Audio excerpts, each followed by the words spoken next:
إن الحمد لله نحمده ونستعينه ونستغفره ونعوذ بالله من شرور أنفسنا ومن سيئات أعمالنا.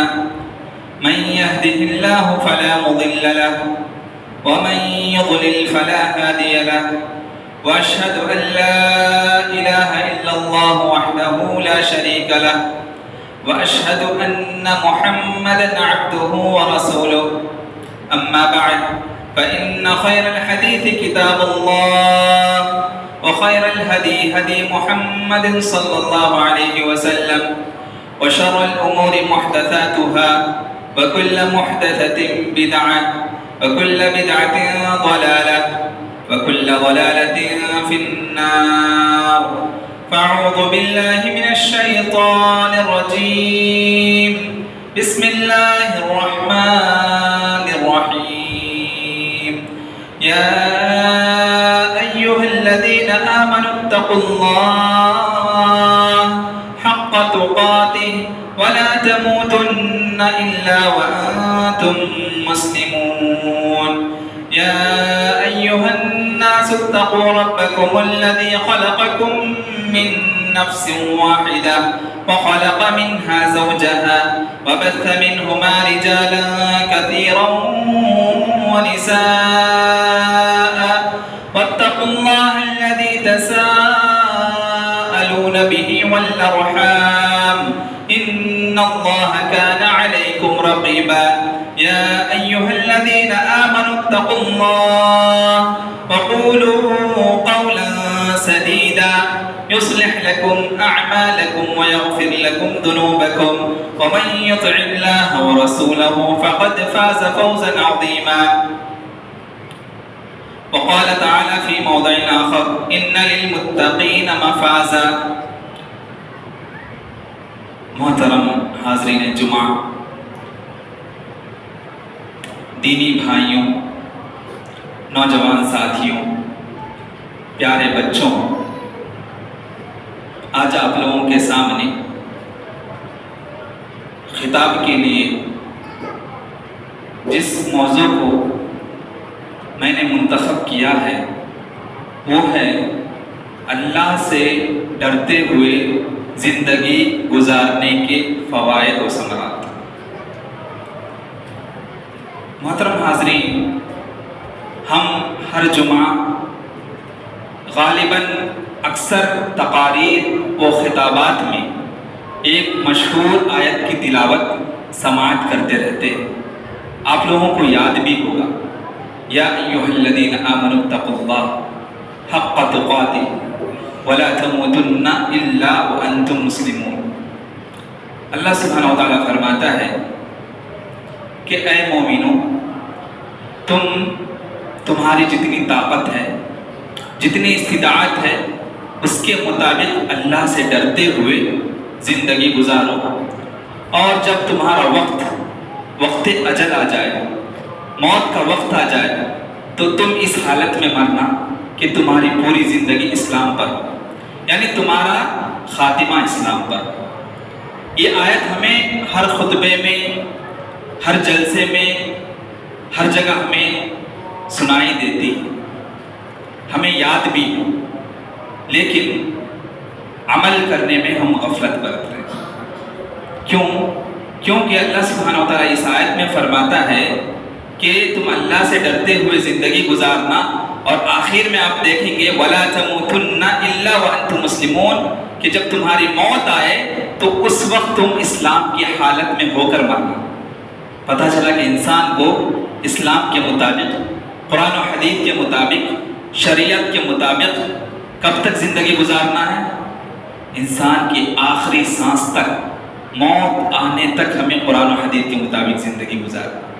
اور شارحین فرماتے ہیں تقوی کی تشریح کرتے ہوئے، تقوی کی وضاحت کرتے ہوئے، کہ تقوی کا مطلب ہے اللہ کا ڈر اور خوف ہمارے دل میں پیدا ہمیشہ ہو.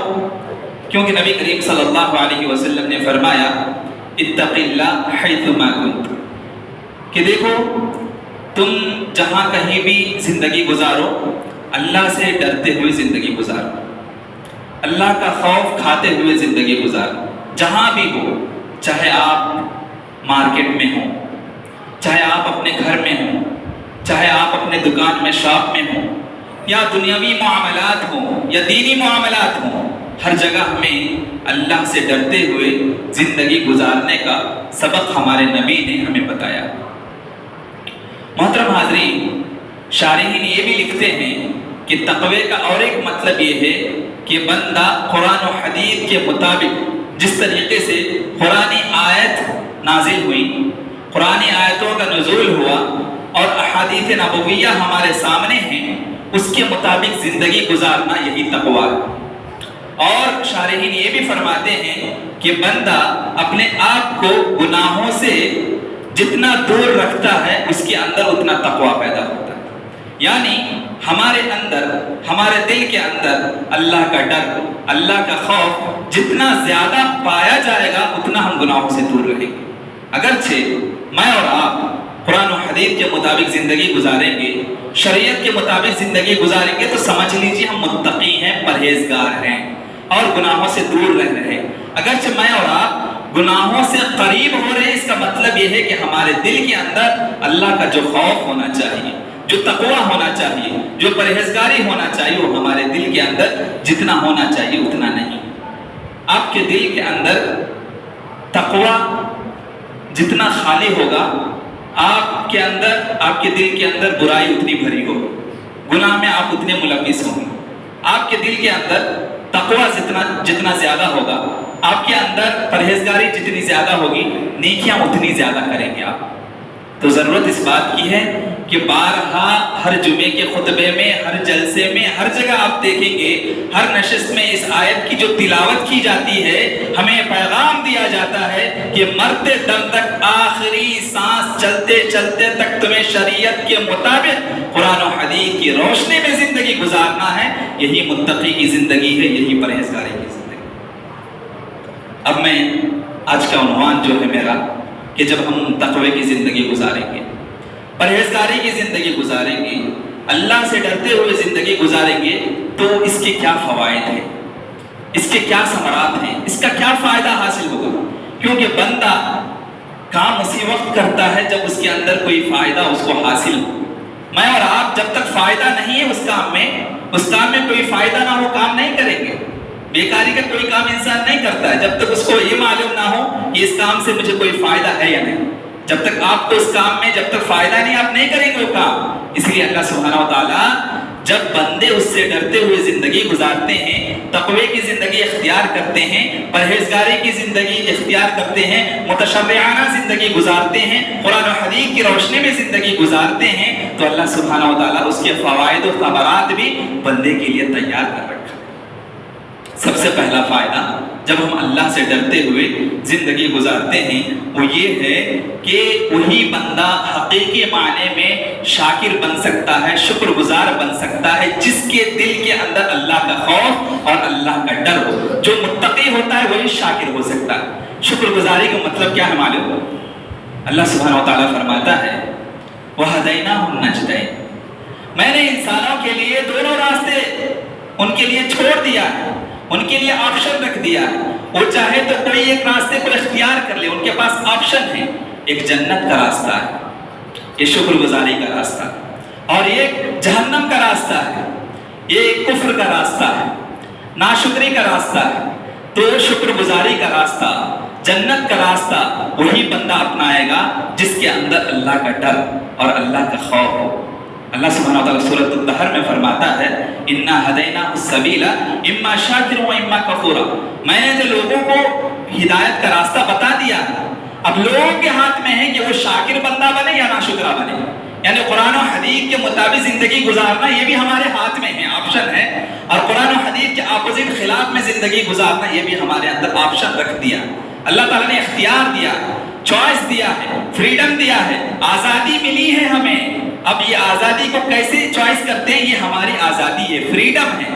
اب اگرچہ میں جنت میں جانا چاہوں تو تقوی کی زندگی گزارنا ہوگا، اگرچہ میں تقوی کی زندگی نہیں گزارتا ہوں، متشرعانہ زندگی نہیں گزارتا ہوں، قرآن و حدیث کے مطابق زندگی نہیں گزارتا ہوں، تو پھر یہ ناشکرانہ زندگی ہوگی، ناشکری کی زندگی ہوگی، کفر کی زندگی ہوگی، اور یہ جہنم کے راستے والی زندگی ہوگی۔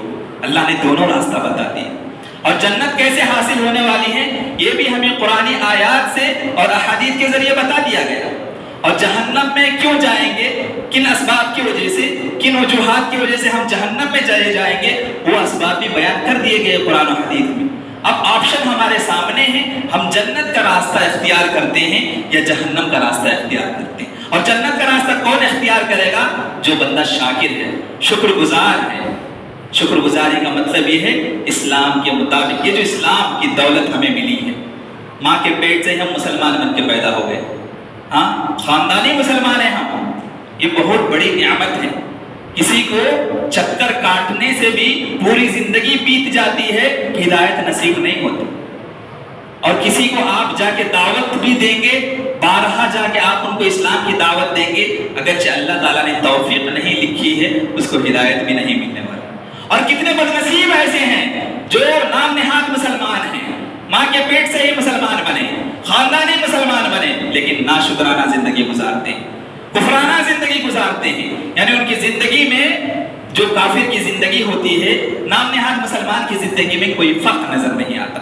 آپ دیکھ لیں ہمارے معاشرے میں، ہمارے سوسائٹی میں اکثریت دیکھ لیں گے، ایک کافر کی زندگی کو سامنے رکھیں اور ایک نام نہاد مسلمان کی زندگی کو سامنے رکھیں اور دونوں کا تجزیہ کریں، دیکھیں گے آپ کے دونوں میں کہیں نہ کہیں بیلنس نظر آ رہا ہے، اسلامی زندگی نظر نہیں آ رہا. اسلامی زندگی کب نظر آئے گا؟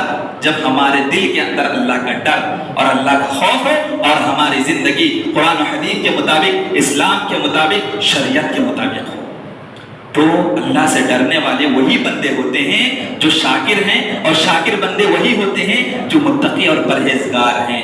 اللہ سبحانہ و تعالیٰ فرماتا ہے کہ ھذا بیان للناس وہدی وموعظۃ للمتقین. اور ایک بات بتاتا ہے اللہ سبحانہ و تعالیٰ کہ جنت کی طرف رہنمائی قرآن کے ذریعے، نصیحت، واعظ و نصیحت اسی کو حاصل ہوتی ہے جو اپنے دل کے اندر تقوی اختیار کرتا ہے. آپ کے دل کے اندر تقوی نہیں ہے، آپ کی زندگی میں پرہیزگاری نہیں ہے، آپ کی زندگی قرآن و حدیث کے مطابق نہیں چل رہی ہے، واعظ و نصیحت ہزار سن لیں، 1000 بار سن لیں، جلوس میں چلے جائیں، اجلاس میں چلے جائیں یا خطابات سن لیں، دروس سنتے رہیں لگاتار مسلسل، لیکن اگرچہ تقوی دل میں نہیں ہے تو قرآن و حدیث کی باتیں ہمارے دل کو متاثر کبھی نہیں کریں. قرآن و حدیث کی باتیں دل میں اسی وقت اترتی ہیں جب ہمارے دل کے اندر تقوی پیدا جائے. جب تک ہمارے دل کے اندر تقوی نہ ہو، ہماری زندگی میں پرہیزگاری نہ ہو، ہماری زندگی قرآن و حدیث کے مطابق نہ ہو، قرآن و حدیث کی باتیں ہمارے دل کو کبھی متاثر نہیں کریں گی. آپ دیکھتے رہیں گے بہت سے ایسے اہل حضرات آپ کو نظر آئیں گے، بہت اچھے لوگ، صف اول کے پابند ہیں، نمازی ہیں، لیکن ان کی زندگی آپ دیکھیں گے دنیاوی معاملات میں دیکھیں گے فیل ہے. اسلام کے مطابق ان کی دنیاوی معاملات نہیں، ان کی زندگی میں متقی نہیں، تقوی نہیں ہے، پرہیزگاری نظر نہیں آتی. کیوں معلوم؟ نماز تو پڑھتے ہیں لیکن دنیاوی معاملات ان کے دیکھیں گے اسلام کے خلاف بہت سارے نظر آتے ہیں. وجہ کیا ہے؟ کہ وہ تو نماز پڑھنے آتے ہیں، واعظ و نصیحت بھی سنتے ہیں، لیکن جیسے ہی مسجد سے باہر جاتے ہیں دنیاوی معاملات ان کے دیکھیں گے قرآن و حدیث کے خلاف ہوتا ہے. تجارتی لین دین میں قرآن و حدیث کے خلاف، رشتہ داری نبھانے میں قرآن و حدیث کے خلاف، دنیاوی معاملات جتنے بھی ہوتے ہیں وہاں کہیں نہ کہیں قرآن و حدیث کے خلاف رہنے کی وجہ سے، متقی اور پرہیزگاری نہ رہنے کی وجہ سے وہ بندہ واعظ و نصیحت تو سنتا ہے لیکن اس کے دل پر اثر نہیں ہوتا. قرآن آیات اور احادیث اگرچہ ہمارے دل کو متاثر کریں گی، اسی وقت کریں گی جب ہمارے دل کے اندر پہلے سے تقوی موجود ہو، پہلے سے ہمارے اندر دینداری ہو. لیکن آپ دیکھیں گے آج کل اکثریت دین بیزار لوگ ہیں، دین کی بات سننا نہیں چاہتے. 5 منٹ اضافہ ہو جائے لوگوں میں بوال مچ جاتا ہے کہ کیوں 20 منٹ کا وقفہ دیا گیا تھا، مولوی صاحب 25 منٹ لے لیے. 5 منٹ اضافہ ہو جائے، دین بیزار ہے، ہم دین کی بات سننا بھی نہیں چاہتے. یہ ہے آج ہماری حالت. جب سننے کے لیے ہم تیار نہیں ہے تو تب اپنائیں گے کب؟ عمل کب کریں گے؟ وہ باتیں ہماری زندگی میں پریکٹیکلی کب عمل میں آئیں گی؟ ہماری حالت ایسی ہے. اپنے آپ کا جائزہ لیں، اپنے آپ کا محاسبہ کریں کہ میری زندگی میں تقوی کتنا ہے، میری زندگی میں پرہیزگاری کتنی ہے، میری زندگی قرآن و حدیث کے حساب سے بیلنس کتنی ہے. اس کو دیکھنے کی ضرورت ہے، اس کا محاسبہ کرنے کی ضرورت ہے. جب تک آپ اپنے آپ کا محاسبہ نہیں کریں گے، اپنے آپ کا جائزہ نہیں لیں گے، اپنے دل کو ٹٹولیں گے نہیں، اپنے ضمیر کو جھنجھوڑیں گے نہیں، تب تک اللہ سدھارنے والا نہیں ہے۔ خود سدھریں گے تو اللہ توفیق دے گا، ہم سدھرنا ہی نہیں چاہتے تو اللہ کیوں ہمیں سدھارے گا؟ ضرورت اس بات کی ہے کہ اللہ سے توفیق مانگے کہ اللہ تعالیٰ میرے دل کے اندر ایسی چیز پیدا کر کہ میرے دل کے اندر تو تقویٰ پیدا کر دے، میرے اندر پرہیزگاری پیدا ہو جائے، میں متشرع بن جاؤں، میں اسلام کے مطابق زندگی گزارنے والا بن جاؤں، تیرا متقی بندہ بن جاؤں۔ اس کی توفیق بھی دعا میں مانگنی چاہیے، لیکن ہم اس کی توفیق نہیں مانگتے ہیں۔ بتانا مقصد یہ تھا کہ جو بندہ اللہ سے ڈرتے ہوئے زندگی گزارتا ہے وہی بندہ اسلام کے مطابق شکرانہ زندگی گزارتا ہے، شکر والی زندگی گزارتا ہے، اور وہی بندہ شاکر ہوتا ہے۔ اللہ سبحانہ وتعالیٰ فرماتا ہے فَاتَّقُوا اللَّهَ لَعَلَّكُمْ تَشْكُرُونَ کہ تم اللہ سے ڈرتے ہوئے زندگی گزارو، شاید کہ تم اللہ کا شکر گزار بندہ بن جاؤ۔ یعنی جب ہم اللہ سے ڈرتے ہوئے زندگی گزاریں گے تبھی جا کے ہم متشرع اور مسلمان بن سکتے ہیں، ورنہ ہم نام نہاد مسلمان، صرف آدھار کارڈ راشن کارڈ میں ریلیجن کے نام پہ مسلم لکھا ہوا، اتنے کے لیے ہم جنت کے سرٹیفکیٹ میں مسلم ہمارا نام نہیں ہو۔ کیوں؟ نام لحاظ مسلمان، صرف لیبل کے لیے ہم مسلمان بن کر رہ چکے ہیں۔ ہماری زندگی مسلمانی زندگی نہیں ہے۔ ہماری زندگی دیکھ لیں، آج ہماری زندگی میں اور غیر مسلمین کی زندگی میں خاصا فرق نظر نہیں آ رہا ہے۔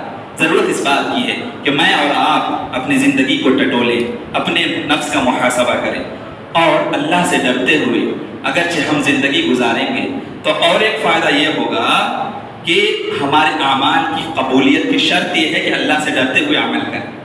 عمل کر رہے ہیں لیکن تقویٰ نہیں تو عمل قابل قبول نہیں ہے۔ میں نماز پڑھتا ہوں لیکن نماز میں اگرچہ جو نماز کے قوانین ہیں، جو خشوع و خضوع پایا جانا چاہیے، جس تقویٰ اور پرہیزگاری کے ساتھ نماز کی پابندی ہونی چاہیے، اگرچہ وہ پرہیزگاری نماز میں نظر نہیں آتی تو نماز قابل قبول نہیں ہے۔ نماز تو پڑھتے ہیں لیکن اس میں تقویٰ نہیں ہے تو نماز پھر اللہ تعالیٰ اس کو ایکسیپٹ نہیں کرے گا، قبول نہیں کرے گا۔ تو اعمال کی قبولیت کے لیے شرط یہ ہے، کنڈیشن یہ ہے کہ پہلے عمل کرنے سے پہلے اس عمل کے سلسلے میں ہمارے اندر یہ ڈر پیدا ہو کہ میں جو عمل کرنے جا رہا ہوں یہ قرآن و حدیث کے خلاف ہے یا قرآن و حدیث کے مطابق ہے۔ عمل کرنے سے پہلے اپنا جائزہ لیں، عمل کرنے سے پہلے اپنا محاسبہ کریں، یہ جو میں عمل کرنے جا رہا ہوں نیکی کا کام سمجھ کر، ثواب کا کام سمجھ کر تو کرنے جا رہا ہوں، پہلے دیکھ لیتا ہوں قرآن میں ہے یا نہیں، حدیث میں اس کی دلیل ہے یا نہیں۔ عمل کرنے سے پہلے اپنے آپ کو ٹٹولے، یہی تقویٰ ہے۔ عمل کرنے سے پہلے اپنے آپ کو ٹٹولے کہ میں جو عمل کرنے جا رہا ہوں یہ کہیں قرآن و حدیث کے خلاف تو نہیں ہے۔ نماز تو پڑھتا ہوں، کہیں نماز کی کسی ایک رکن نبی کے مخالف تو نہیں ہے، نبی کے سنت کے اپوزٹ تو نہیں ہے۔ ٹٹولنے کی نماز ہی نہیں، ہر عبادت، جتنے بھی عبادت کی قسمیں ہیں، تمام کی تمام عبادت کی قسمیں میں ہمیں پہلے یہ جائزہ لینا ہے اپنے آپ کا کہ میں جو عبادت ثواب کی نیت سے کرنے جا رہا ہوں یہ قرآن و حدیث کے مطابق ہے یا مخالف ہے۔ یہ تقویٰ ہے۔ جب یہ تجزیہ کرنا، اپنا محاسبہ کرنا، اس طریقے سے محاسبہ کرنا شروع کریں گے تو ضرور آپ کے عمل میں تقویٰ پیدا ہوگا۔ عمل کرنے سے پہلے آپ کے دل میں تقویٰ پیدا ہوگا، پرہیزگاری پیدا ہوگی۔ آپ نماز کو آئیں گے تو ڈرتے ہوئے آئیں گے، نماز پڑھیں گے بھی تو اللہ سے ڈر کر نماز پڑھیں گے۔ نماز میں کبھی بیزارگی آپ کو محسوس نہیں ہوگی، نماز میں آپ کو تسکین حاصل ہوگا، سکون حاصل ہوگا، قلبی سکون، روحانی سکون، جسمانی سکون، ہر طرح کی سکون آپ کو حاصل ہوگی نماز میں۔ کب؟ جب وہ عمل کرتے ہوئے ہمارے دل میں تقویٰ ہو۔ صرف ایک ٹائم فکس کر لیے ہیں، آتے ہیں نماز پڑھ کر چلے جاتے ہیں، یہ نام نہاد مسلمان ہے، مسلمانی زندگی نہیں ہے۔ بلکہ آپ جب نماز پڑھتے ہیں تو اس حالت میں پڑھیں کہ نبی کریم صلی اللہ علیہ وسلم نے فرمایا کہ تم نماز اس حالت میں پڑھو کہ تم یہ سوچو کہ میں اللہ کو دیکھ رہا ہوں۔ اگرچہ تم ایسا نہیں کرتے تو کم سے کم یہ تو ضرور یقین رکھو کہ اللہ مجھے دیکھ رہا ہے۔ تو اس یقین، اس سوچ، اس فکر کے ساتھ نماز کی پابندی کریں گے تو پھر کبھی بھی آپ نماز کو لیٹ بھی نہیں آئیں گے، وقت پر آئیں گے۔ آج ہم نماز یا تو پڑھتے ہی نہیں ہیں یا تو سستی کے ساتھ پڑھ رہے ہیں۔ وجہ یہ ہے کہ جو تقویٰ ہونا چاہیے، جو پرہیزگاری ہونا چاہیے، جو اللہ کا خوف اور ڈر ہونا چاہیے عبادت کرتے وقت ہمارے دل کے اندر تقویٰ نہ رہنے کی وجہ سے ہم جو ہے عبادت میں انٹرسٹ نہیں لے رہے۔ نماز پڑھتے ہیں لیکن بیزارگی محسوس ہو رہی ہے، سستی آ رہی ہے، نیند آ رہی ہے، اونگ آ رہی ہے۔ ہاں، نماز میں ہی ہمیں باڈی پینس نظر آتے ہیں، باقی آپ بینک کے لیے لائن لگا لیں، وہاں باڈی پینس نظر نہیں آتا بندے کو۔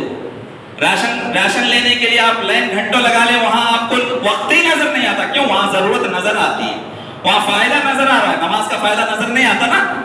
2 منٹ لیٹ ہو جائے تو مسئلہ ہو جاتا ہے، 2 منٹ کم بھی ہو جائے تو مسئلہ ہو جاتا ہے. اس کا مطلب یہ ہے کہ ہم اللہ کے لیے نماز نہیں پڑھ رہے، ٹائم فکس کر لیا بس. صرف یہ ایک ہی عبادت نہیں، ہر عبادت میں آج کل کے مسلمان کا یہی تجزیہ، یہی نظریہ، یہی سوچ ہے، یہی فکر ہے، شارٹ کٹ میں ہو جائے، جلدی ہو جائے بس. اللہ کے لیے کر رہا ہوں، اللہ کی رضامندی حاصل کرنے کے لیے کر رہا ہوں، اللہ کی خوشنودی حاصل کرنے کے لیے کر رہا ہوں، میرے اندر تقویٰ پیدا ہو، میرے اندر پرہیزگاری پیدا ہو.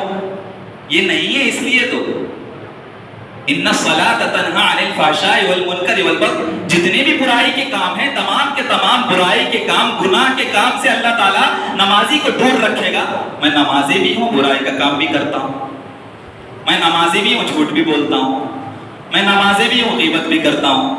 میں نمازی بھی ہوں، چغل خوری بھی کرتا ہوں. اس کا مطلب یہ ہے کہ نماز جس تقوی کے ساتھ، جس خشوع و خضوع کے ساتھ اپنانا چاہیے، وہ پابندی نہیں ہو رہی. نماز کی پابندی ٹائمنگ کی پابندی ہے، وقت پر تو آ رہے ہیں لیکن تقویٰ نہیں ہے دل میں.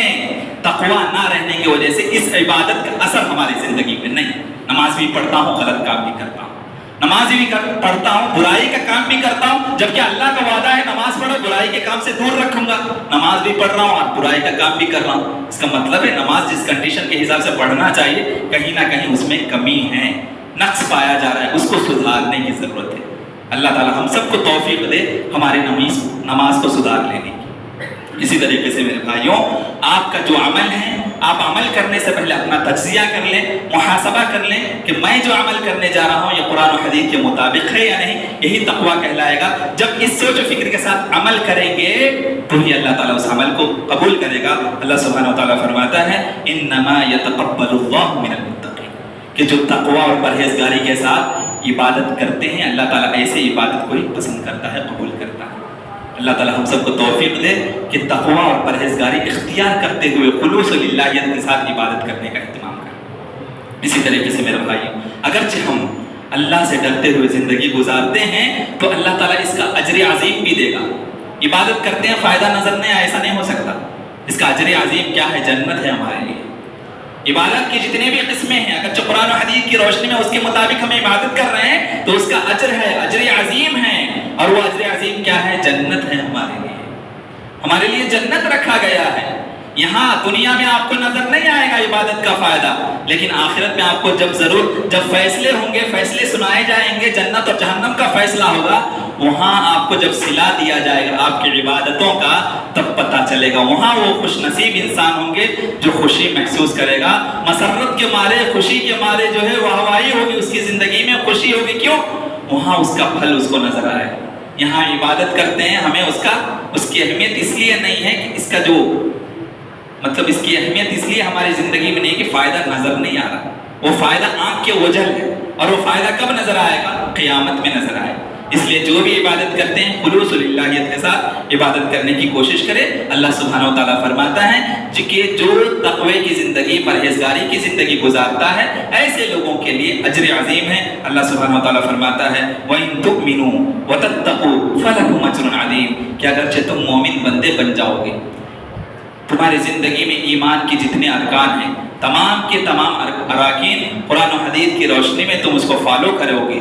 وَتَتَّقُوا، اور تقوی کی زندگی، پرہیزگاری کی زندگی، قرآن و حدیث کے مطابق تمہاری زندگی ہوگی تو تمہارے لیے اللہ تعالیٰ اجر عظیم تیار کر رکھا ہے. اسی طریقے سے میرے بھائیوں، اگرچہ میں اور آپ قرآن و حدیث کے مطابق زندگی گزاریں گے، متشرعانہ زندگی گزاریں گے، اللہ سے ڈرتے ہوئے زندگی گزاریں گے، تو اللہ تعالیٰ، اور ایسے ہی نیکی، جب ہم نیکی کرتے ہیں تو حقیقی نیکی وہی کہلاتی ہے جس میں تقویٰ پیدا ہو، جس کے ذریعے تقویٰ پیدا ہو. نیکی کر رہے ہیں لیکن اس کے اندر تقویٰ نہیں ہے تو پھر وہ نیکی قابل قبول نہیں ہے. اللہ سبحانہ و تعالیٰ فرماتا ہے کہ حقیقی نیکی وہی ہے جس کے اندر تقویٰ شامل ہو، جس کے اندر قرآن و حدیث کے مطابق عمل شامل ہو، وہی عمل قابل قبول ہے، وہی نیکی حقیقی نیکی ہے. اللہ سبحانہ و تعالیٰ فرماتا ہے وَلَكِنَّ الْبِرَّ مَنِ اتَّقَىٰ، کہ حقیقی نیکی تو وہی ہے جو بندہ اللہ سے ڈرتے ہوئے کرتا ہے، چاہے وہ نماز پڑھیں، روزہ رکھیں، زکوٰۃ دیں، حج کریں، اسلام کے مطابق زندگی گزاریں، یا جتنے بھی عبادات کی قسمیں ہیں تمام کی تمام عبادات کریں، اگرچہ عبادت میں تقویٰ نہیں ہے تو پھر وہ عبادت قبول بھی نہیں ہے اور وہ حقیقی عبادت بھی نہیں ہے۔ حقیقی عبادت ہوگا تو ہماری زندگی میں تقویٰ ضرور پیدا ہو جائے گا۔ اور اسی طریقے سے میرے بھائیوں، وہی لوگ کامیاب ہونے والے ہیں قیامت میں جن کی زندگی تقوی کی ہوتی ہے، اللہ سے ڈرتے ہوئے قرآن و حدیث کی روشنی میں برائی سے دور رہ کر جو زندگی گزارتے ہیں، گناہوں سے دور رہ کر جو زندگی گزارتے ہیں، ایسے ہی لوگ حقیقی معنوں میں کل قیامت میں کامیاب ہونے والے ہیں۔ ایسے لوگوں کے لیے ہی جنت رکھا گیا ہے۔ اللہ سبحانہ و تعالیٰ فرماتا ہے واتقوا اللہ لعلکم تفلحون، اللہ سے ڈرتے ہوئے زندگی گزار لو، قرآن و حدیث کے مطابق زندگی گزار لو، شاید کہ تم کامیاب ہو جاؤ گے۔ پتہ چلا کہ کامیابی، سکسس کی کنڈیشن یہ ہے کہ ہمارے اندر تقویٰ ہو۔ جب تک اللہ سے نہیں ڈریں گے کامیابی حاصل ہونے والی نہیں۔ مجھے اور آپ کو جنت چاہیے، مجھے اور آپ کو حقیقی کامیابی، آخرت کی کامیابی چاہیے، تو ہر عمل کرنے سے پہلے اپنے اندر تقویٰ پیدا کریں، تبھی جا کے عمل بھی قابل قبول ہوگا اور اللہ کو پسند بھی آئے گا، اور یہی حقیقی عمل ہوگا، اور اسی کے بدولت اللہ سبحانہ و تعالیٰ اجر عظیم سے نوازے گا، اور وہی اجر عظیم ہمارے لیے جنت تیار کر کے رکھا گیا۔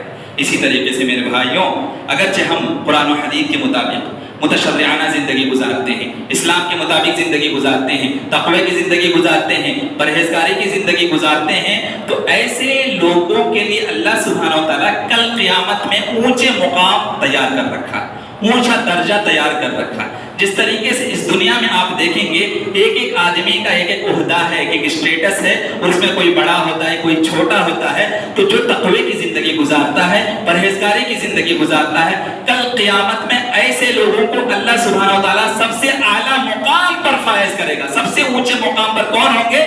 جن کی زندگی میں پرہیزگاری ہوتی ہے، جن کی زندگی میں تقویٰ ہوتا ہے، جن کی زندگی اسلام کے مطابق چلتی ہے، جن کی زندگی قرآن و حدیث کی روشنی میں ہوتی ہے، ایسے لوگوں کو اللہ تعالیٰ جنتی کو سارے لوگوں کو شامل کرے گا، لیکن ان جنتیوں میں بھی ایسے لوگوں کو سب سے اوپر اونچے درجے میں رکھے گا۔ ان کی ایک الگ اسپیسیفک اسٹیٹس ہوگی، ان کا ایک الگ عہدہ ہوگا، ان کا ایک الگ درجہ ہوگا، ان کی ایک الگ منزلت ہوگی۔ جو تقوی کی زندگی گزارتے ہیں، پرہیزگاری کی زندگی گزارتے ہیں، اللہ سبحانہ و تعالیٰ فرماتا ہے والذین اتقوا فوقہم یوم القیامہ، کہ جو ڈرتے ہوئے زندگی گزارتے ہیں، اللہ سے ڈرتے ہوئے قرآن و حدیث کی روشنی میں اسلام کے مطابق متشرعانہ زندگی گزارتے ہیں، قیامت کے دن ان کو میں اعلیٰ مقام پر فائز کروں گا۔ اسی طریقے سے میرے بھائیوں، جنت کا وارث بنایا اللہ تعالیٰ۔ جو تقوی کی زندگی، پرہیزگاری کی زندگی، اللہ سے ڈرتے ہوئے زندگی گزارتے ہیں، اللہ تعالیٰ ان کے لیے جنت تیار کر رکھا ہے۔ اللہ سبحانہ و تعالیٰ فرماتا ہے تلک الجنت التی نورث من عبادنا من کان تقیا، کہ میں اپنے بندوں میں جنت کے وارثین انہی کو بنایا ہوں جو تقوی کی زندگی گزارتے ہیں۔ اللہ سبحانہ و تعالیٰ سے دعا ہے کہ اللہ تعالیٰ مجھے اور آپ کو تقوی کی زندگی، پرہیزگاری کی زندگی، متشرعانہ زندگی، اسلام کے مطابق زندگی گزارنے کی توفیق دے۔ اسی طریقے سے میرے بھائیوں، جب ہم تقوی کی زندگی گزارتے ہیں، اللہ سے ڈرتے ہوئے زندگی گزارتے ہیں، تو اللہ تعالیٰ ہمیں برائی سے بھی دور رکھتا ہے اور ہمارے اجر میں اضافہ کرتا ہے۔ جب تقوی کی زندگی گزارتے ہیں، پرہیزگاری کی زندگی گزارتے ہیں، اسلام کے مطابق زندگی گزارتے ہیں، تو اللہ تعالیٰ ہمیں گناہوں کے کام سے دور بھی رکھتا ہے اور ہمارے اجر کو، ثواب کا اور اضافہ بھی کرتا ہے۔ دلیل اللہ سبحانہ وتعالیٰ فرماتا ہے کہ وَمَن يَتَّقِ اللَّهَ يُكَفِّرْ عَنْهُ سَيِّئَاتِهِ وَيُعْظِمْ لَهُ أَجْرًا، کہ جو مجھ سے ڈرتے ہوئے زندگی گزارتے ہیں، تقوی اختیار کرتے ہیں، متشرعانہ زندگی گزارتے ہیں، اسلام کے مطابق زندگی گزارتے ہیں، قرآن و حدیث کے مطابق زندگی گزارتے ہیں، ان کے گناہوں کو میں معاف فرما دیتا ہوں۔ گناہ کرتے ہیں اسے بندے، تقوی ہے اس کا مطلب گناہ نہیں ہوگا ایسی بات نہیں ہے، گناہ کریں گے، لیکن تقوی ہونے کی وجہ سے اللہ تعالیٰ گناہوں کو معاف فرما دے گا، اور اس کے بدلے اللہ تعالیٰ کیا دے گا؟ تقوی ہونے کی وجہ سے ہمارے اجر میں، ثواب میں اور اضافہ کرے گا۔ اسی طریقے سے میرے بھائیوں، دنیاوی عذاب سے نجات ملتی، دنیا میں بھی عذاب ملتا ہے، تنگی کی زندگی، تنگ دستی کی زندگی، غربت کی زندگی، ہمیشہ دیکھیں ٹینشن، ہمیشہ دیکھیں اینگزائٹی، ہمیشہ دیکھیں گے فزیکلی، مینٹلی، ہر طریقے سے جو ہے ہم آج کل لاچار ہیں، بے بس ہیں، پریشان ہیں، مصیبت میں پھنسے ہوئے ہیں۔ یہ دنیاوی عذاب ہے، ایسے عذاب سے بھی اللہ تعالیٰ محفوظ رکھتا ہے. اللہ تعالیٰ کا وعدہ ہے اور اللہ تعالیٰ کا فرمان ہے وَأَنْجَيْنَا الَّذِينَ آمَنُوا وَكَانُوا يَتَّقُونَ کہ میں ایسے لوگوں کو بچا کر رکھتا ہوں مصیبتوں سے، پریشانیوں سے، دنیاوی عذاب سے، جو مجھ سے ڈرتے ہوئے تقوی کی زندگی اپناتے ہوئے زندگی گزارتے ہیں. اسی طریقے سے میرے بھائیوں، آخری بات اور سب سے اہم بات جو میرے لیے اور آپ کے لیے آج کے خطبے کی نصیحت ہے وہ یہ ہے کہ جب ہم تقوی کی زندگی گزارتے ہیں، اسلام کے مطابق زندگی گزارتے ہیں، قرآن و حدیث کے روشنی میں زندگی گزارتے ہیں، متشرعانہ زندگی گزارتے ہیں، اللہ سے ڈرتے ہوئے زندگی گزارتے ہیں، تو اللہ تعالیٰ ہماری تنگ دستی کو دور کرتا ہے اور رزق میں کشادگی پیدا کرتا ہے. اکثر آج کل مسلمان تنگ دستی کے شکار ہیں، غربت کے شکار ہیں، بہت لاچار ہیں، بہت غریب ہیں. غربت دیکھیں گے کسی کمیونٹی میں سب سے زیادہ غربت آپ کو نظر آئے گی، لاچاری نظر آئے گی، مسکین و فقراء زیادہ نظر آئیں گے مسلم کمیونٹی. وجہ کیا ہے؟ ہمارے گناہ اس کی وجہ ہے. ہماری زندگی میں تنگ دستی آنے کی وجہ ہمارے گناہ ہیں، ہمارے کرتوت ہیں. گناہوں کی وجہ سے اللہ تعالیٰ ہماری زندگی میں غربت دیا. اپنی زندگی سے غربت کو مٹانا چاہتے ہیں. مالدار بننا چاہتے ہیں، نیکی کا کام کریں. مالدار بننا چاہتے ہیں، نیکی کے کام کرتے وقت اپنے دل کے اندر تقوی پیدا کریں. جو بھی کام کرتے ہیں، کام کرنے سے پہلے اپنے اندر یہ بات پیدا کریں کہ میں جو کام کرنے جا رہا ہوں یا قرآن و حدیث کے مطابق ہے یا قرآن و حدیث کے مخالف ہے. اس کے بعد دیکھیں آپ کی زندگی میں برکت ہے یا نہیں. جب تک ہم اللہ سے ڈریں گے نہیں، یہ غربت ہٹنے والی نہیں، یہ لاچاری ہٹنے والی نہیں، یہ مسکینی ہٹنے والے نہیں ہے. اپنی غریبی کو دور کرنا چاہتے ہیں، اپنے اندر تقوی پیدا کریں، اپنے اندر پرہیزگاری پیدا کریں، قرآن و حدیث کے مطابق زندگی گزاریں. غربت آپ کی زندگی میں کبھی نہیں آئے گی. اگرچہ آئے گی تو آپ کے لیے آزمائش ہو. میرے بھائیوں، میں اور آپ اپنے آپ کو مالدار بنانا چاہتے ہیں، مالداری چاہتے ہیں، اپنی زندگی سے تنگ دستی کو دور کرانا چاہتے ہیں. ضرورت اس بات کی ہے کہ پرہیزگاری کی زندگی گزاریں، اللہ سے ڈرتے ہوئے زندگی گزاریں. ہر کوئی برکت چاہتا ہے. جاب ہے، اچھے اچھے جابس ہیں. سافٹ ویئر کمپنی میں کام کرتا ہوں، لاکھوں کے بینک بیلنس ہے، میرے بیلنس لاکھوں کے ہیں، لیکن آپ دیکھیں کہ زندگی میں پریشانی، مصیبت، ہاں ذہنی پریشانی. مینٹلی بہت اپنے آپ کو کمزور سمجھتا ہے. مینٹلی ویکنس ہے آج کل، مینٹلی ڈیزارڈر آ گئے ہیں آج کل. دیکھیں کہ کروڑ پتی بندہ ہے، اس کی زندگی میں سکون نہیں ہے، سکون کی نیند حاصل نہیں ہے. وجہ کیا ہے؟ مالداری رہنے کے باوجود ہماری زندگی میں سکون چھن گئی ہے. گناہ کے اثرات ہیں، گناہ کے اثرات ہیں. ہماری زندگی میں تقوی نہ رہنے کی وجہ سے مالدار ہونے کے باوجود سکون حاصل نہیں. اور اگرچہ ہم غریب ہیں تو غریبی کی وجہ بھی تقوی نہ رہنا ہے. اپنے اندر مالداری پیدا کرنا چاہتے ہیں، اپنے معاشرے سے غربت کو دور کرنا چاہتے ہیں، تو ضرورت اس بات کی ہے کہ میں اور آپ تقوی کی زندگی گزاریں، اللہ سے ڈرتے ہوئے زندگی گزاریں. خلاصہ کلام یہ ہے کہ حقیقی مسلمان کی شان یہ ہے کہ وہ تقوی کی زندگی گزارتا ہے، قرآن و حدیث کی روشنی میں زندگی گزارتا ہے، اور قرآن و حدیث کے باتیں انہی کے دل کو متاثر کرتی ہیں جن کے دل کے اندر تقوی پیدا ہو. اور اسی طریقے سے اعمال کی قبولیت کی شرط اور کنڈیشن یہ ہے کہ عمل کرنے سے پہلے اپنے آپ کا جائزہ لیں کہ میرے دل میں کتنا تقوی ہے. جب تک دل میں تقوی نہ ہو، جتنے بھی اعمال کر لیں تمام اعمال برباد ہو جائیں گے. آخر میں اللہ تعالیٰ سے دعا کروں کہ اللہ تعالیٰ مجھے اور آپ کو پوری زندگی متشرعانہ زندگی گزارنے کی توفیق دے، تقوی والی زندگی گزارنے کی توفیق دے، پرہیزگاری والی زندگی گزارنے کی توفیق دے، اللہ سے ڈرتے ہوئے زندگی گزارنے کی توفیق دے. جہاں بھی مسلمان پریشان حال ہیں ان کے پریشانی کو دور کرے. اللہ سبحانہ و تعالیٰ جہاں بھی مسلمان مصیبتوں میں پھنسے ہوئے ہیں ان کی مصیبتوں کو دور کرے. اللہ سبحانہ و تعالیٰ فلسطین کے مسلمانوں کے لیے کوئی حامی و ناصر پیدا کرے اور ان کو صبر جمیل عطا کرے. جو بھی مسلمان پریشان حال ہیں ان کے پریشانی کو دور کرے، مصیبت زدہ کی مصیبتوں کو دور کرے. جو بھی بیمار ہیں اللہ تعالیٰ ان کو شفاء کاملہ عاجلہ مستمرہ عطا فرمائیں. جو مقروض ہیں اللہ تعالیٰ ان کے قرض کو دور کر دے، اور جو قرض حسنہ لینا چاہتے ہیں اللہ تعالیٰ کہیں نہ کہیں سے ان کو قرض حسنہ مہیا کرا دے. جو سود کے دلدل میں پھنسے ہوئے ہیں اللہ تعالیٰ ان کو جلد سود سے باہر کر دے. اسی طریقے سے ہماری اور آپ کی زندگی اللہ تعالیٰ متشرعانہ زندگی اور خوشگوار زندگی ہم لوگوں کو نصیب عطا فرمائے. آخر دعوانا